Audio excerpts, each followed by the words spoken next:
Hello, dear students. How are you? Hope you all are doing well. Today, in our English grammar class, we are going to start with a new topic that is verbs, tenses. बच्चों, आज हम एक नया topic पढ़ेंगे और वो है tenses. So let's understand tenses. The use of a verb to show the time of an action or event is called its tense. बच्चों टेंस वह होता है जो time of action means time of verb को बताता है। वह बताता है एक्शन किस समय हुआ, अभी हुआ, कुछ देर पहले हुआ या कुछ देर बाद होगा, तो वह टेंस होता है। काइंड्स ऑफ टेंस, टेंस के kinds. First is present tense, second is past tense and third is future tense. First, present tense. It refers to the time that is going on. Present tense उस समय के बारे में बताता है जो चल रहा है, means that is going on. Example, I write an application. मैं एप्लीकेशन लिखता हूं। So जो वर्ड लिखता हूं वो शो कर रहा है प्रेजेंट टाइम को। Second, past tense. It is the period of time that has passed before the present period. Past tense वह समय है जो present समय से पहले बीत चुका है। Example, I was playing in the park. मैं पार्क में खेल रहा था। बच्चों यहाँ was playing past tense को शो कर रहे हैं। was हमेशा past tense में यूज होता है और प्लेइंग हमारा वर्ब है। सो ये बता रहा है पास्ट टेंस में मीन्स बीते हुए समय में कौन सा वर्क हो रहा था, प्ले करने का। Third, future tense. It tells us about an action that is still to take place. Future tense उस एक्शन के बारे में बताता है जो आने वाले समय में होगा या कंप्लीट होगा। Example, I will go to Delhi tomorrow. मैं कल दिल्ली जाऊंगा। इसमें विल गो क्या कर रहा है, शो कर रहा है फ्यूचर एक्शन को, और वो कौन सा है, जाने का। Each of these three tenses has three forms. इन तीनों टेंसेस के मीन्स पास्ट, प्रेजेंट और फ्यूचर के थ्री फॉर्म्स होते हैं, और वो कौन से हैं? फर्स्ट इज इनडेफिनिट, पहला फॉर्म है indefinite. Second, continuous. Third, perfect. ये तीन फॉर्म्स होते हैं टेंसेस के। First, indefinite. आज हम सिर्फ इनडेफिनिट टेंस के बारे में मीन्स इनडेफिनिट फॉर्म के बारे में पढ़ेंगे। सो इसके इनडेफिनिट फॉर्म के तीन पार्ट्स हैं। First is present indefinite tense, second is past indefinite tense and third is future indefinite tense. First, simple present tense और प्रेजेंट इंडेफिनिट टेंस। बच्चों प्रेजेंट इंडेफिनिट टेंस को सिंपल प्रेजेंट टेंस या present tense भी कहते हैं। In this the verb tells us that an action is taking place in the present time. इसमें verb बताता है कि जो एक्शन है वो प्रेजेंट टाइम में हो रहा है। Present indefinite tense. बच्चों प्रेजेंट इंडेफिनिट टेंस के कुछ फॉर्म्स हैं and its first form is affirmative and it says use first form of verb after the subject. ये कहता है हमें first form of verb use करना है सब्जेक्ट के बाद। But if the subject is singular we add s और es. लेकिन अगर हमारा सब्जेक्ट अकेला है मीन्स सिंगुलर है देन वी एड एस और ईएस। तब हम एस या ईएस ऐड करेंगे। And third except I and you. But ऐसा हम आई और यू के साथ नहीं करेंगे। बच्चों इसका फॉर्मूला क्या बनेगा? Subject SUBJECT subject plus first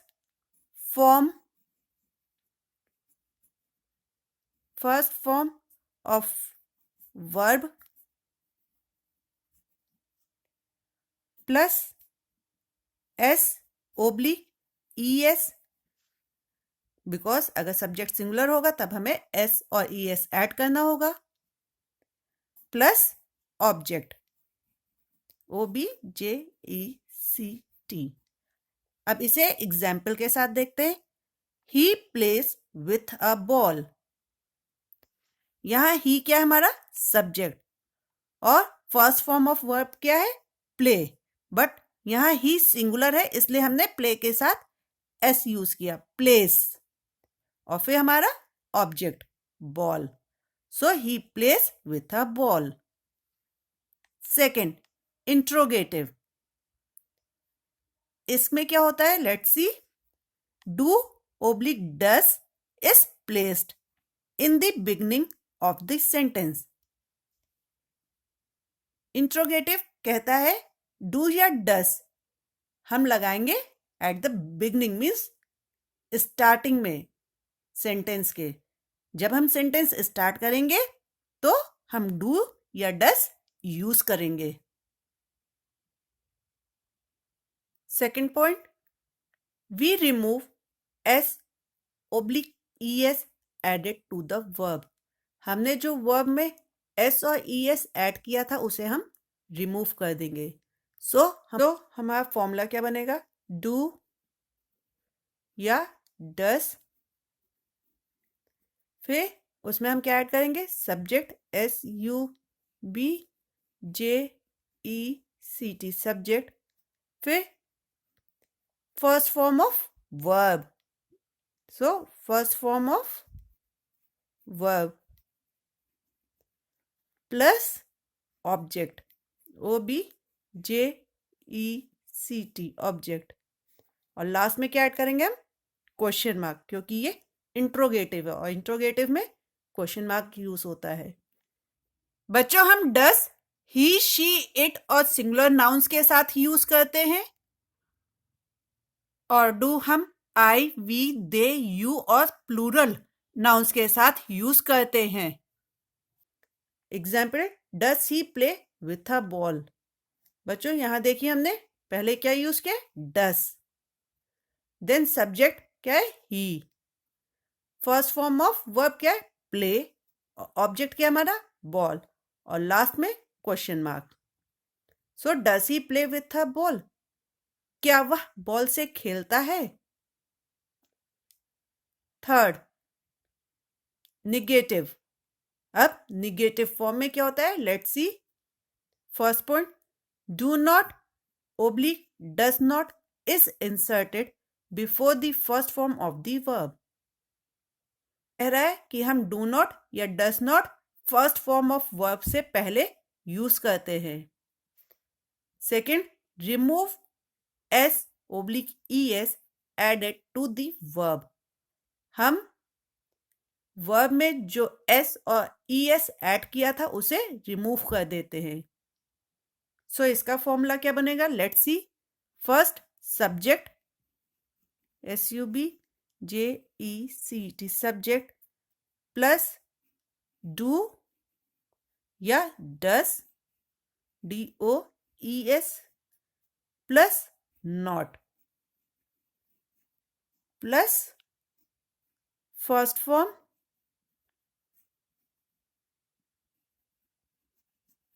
plus object.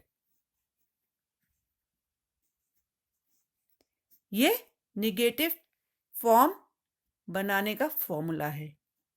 Example, he does not play with a ball. वह बॉल से नहीं खेलता है। बच्चों, इसमें देखिए हमने सब्जेक्ट पहले लिखा है, सब्जेक्ट भी हमने पहले लिखा है ही। फिर डू या डस लगना था तो हमने डस लिखा है। देन नॉट ऐड करना था, नॉट ऐड किया है, क्योंकि नेगेटिव फॉर्म सेंटेंस का तभी बनता है जब नो या नॉट यूज होता है। फिर first form of verb play, फिर हमारा object so ball. He does not play with a ball. Now we come to the second part, that is simple past tense or past indefinite tense. But it indicates an action completed in the past time. ये indicate करता है action जो कि complete हो चुका है past time में, means बीते हुए समय में। It shows the period of time that has passed before the present period. और यह उस टाइम पीरियड को शो करता है जो प्रेजेंट टाइम पीरियड से पहले बीत चुका है। Past indefinite tense.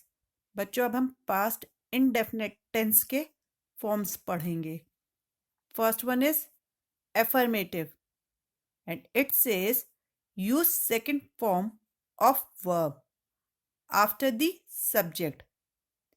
हम सब्जेक्ट के बाद second form of verb use करेंगे। सो हम पहले क्या लिखेंगे, सब्जेक्ट। इसका फॉर्मूला कैसे बनेगा, सब्जेक्ट प्लस सेकंड फॉर्म ऐसे लिख देते हैं, second form plus object. Let's see with example, he played with a ball. वह बॉल के साथ खेला। बच्चों, यहां ही क्या है, सब्जेक्ट, प्लेड क्या है, सेकंड फॉर्म ऑफ वर्ब, और ऑब्जेक्ट क्या है हमारा, बॉल। इस तरह से सेंटेंस फ्रेम होता है। Second, interrogative and first point is did is placed at the beginning of the positive form। Positive form that is affirmative form के स्टार्टिंग में हम क्या यूज करते हैं, did. Second says second form of the verb is changed into the first form. और इसमें जो second form of verb है ये फर्स्ट फॉर्म में चेंज हो जाएगी, मींस प्लेड के जगह हम प्ले लिखेंगे। सो इसका कैसे बनेगा फॉर्मूला, सबसे पहले क्या आएगा, डिड, फिर प्लस सब्जेक्ट,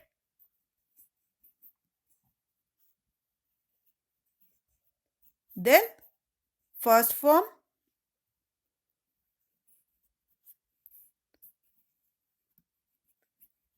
देन ऑब्जेक्ट,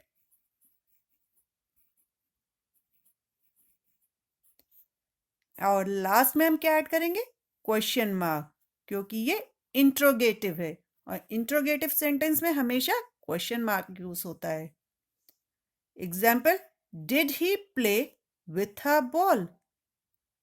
बच्चों देखिए, did subject, he, first form of verb is play, और लास्ट में क्या है, ऑब्जेक्ट, और उसके लास्ट में yes question mark. Third, negative. First point, did not is inserted before the verb। Verb से पहले did not यूज करेंगे। Second point says second form of verb is changed into the first form। Second point कहता है कि जो second form of verb है उसे change कर देंगे हम किस में, फर्स्ट फॉर्म में। Now let's write the formula. So क्या लिखा जाएगा, पहले सब्जेक्ट। सो हम सबसे पहले क्या लिखेंगे, subject then did, then not, सब ऐड करेंगे। सब्जेक्ट के बाद हमने क्या ऐड किया? डिड को। डिड के बाद हमने क्या ऐड किया? नॉट को। और नॉट के बाद क्या ऐड करेंगे? First form. किसका? वर्ब का। और फिर क्या ऐड करेंगे हम? Yes, object. OBJECT, object. So subject plus did plus not plus first form of verb plus object, then बनेगा निगेटिव फॉर्म। किसका? पास्ट टेंस का। Example, he did not play with a ball. वह ball से नहीं खेला। बच्चों देख लेते हैं।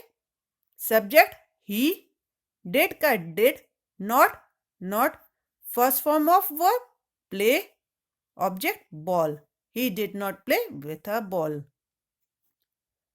Third form, that is simple future tense और future indefinite tense.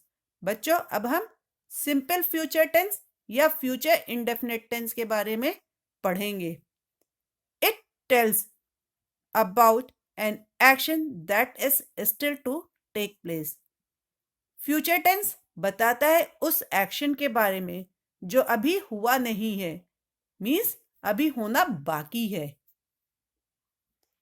Future indefinite tense, future indefinite tense के फॉर्म्स के बारे में अब हम पढ़ेंगे। First, affirmative.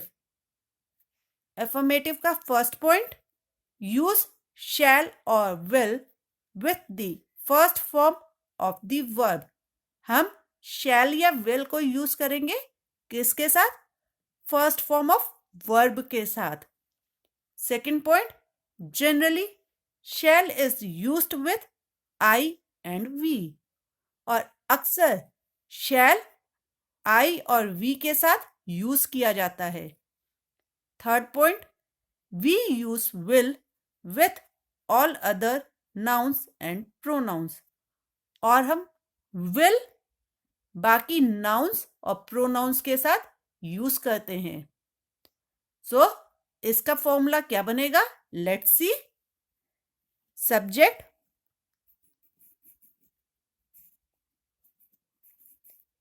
प्लस शैल और विल, शैल या will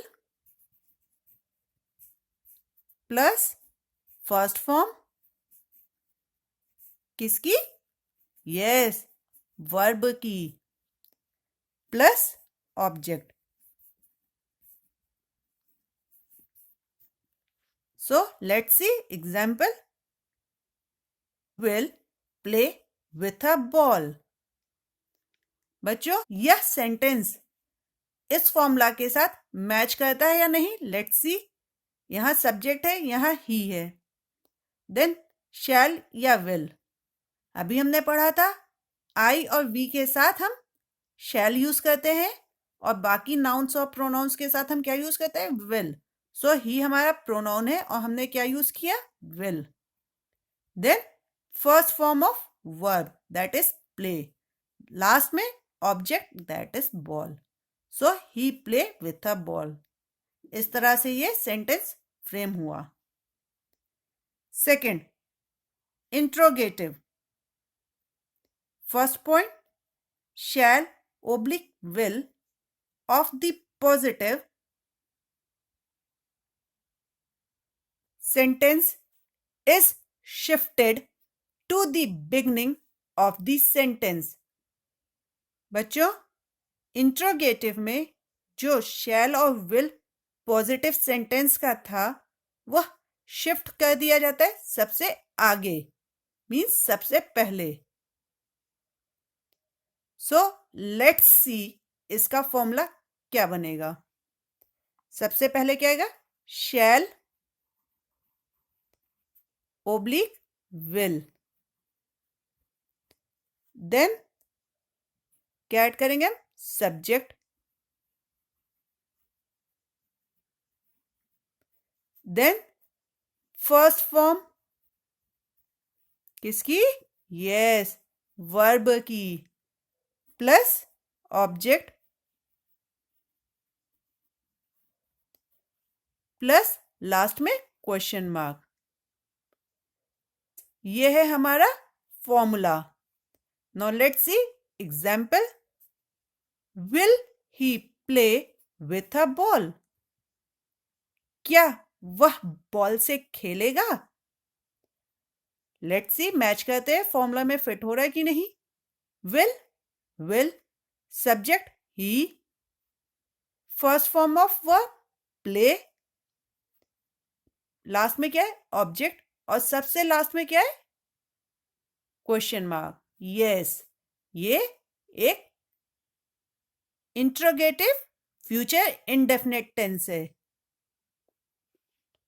third negative, and it says not is added after shall oblique will in the sentence। Sentence में हम shall और will के बाद not को ऐड करेंगे। सो फॉर्मूला क्या बनेगा? सबसे पहले क्या आएगा? सब्जेक्ट, फिर क्या लिखेंगे हम? ऐड करेंगे shall या will,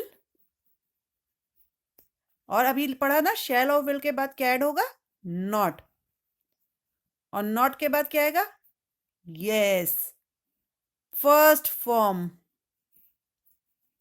वर्ब की, फिर क्या आएगा? Object.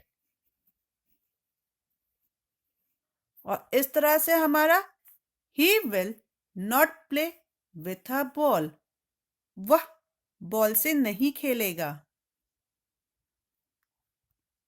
So subject is he, then we add will, then not, then first form is play, and last में ऑब्जेक्ट इज बॉल।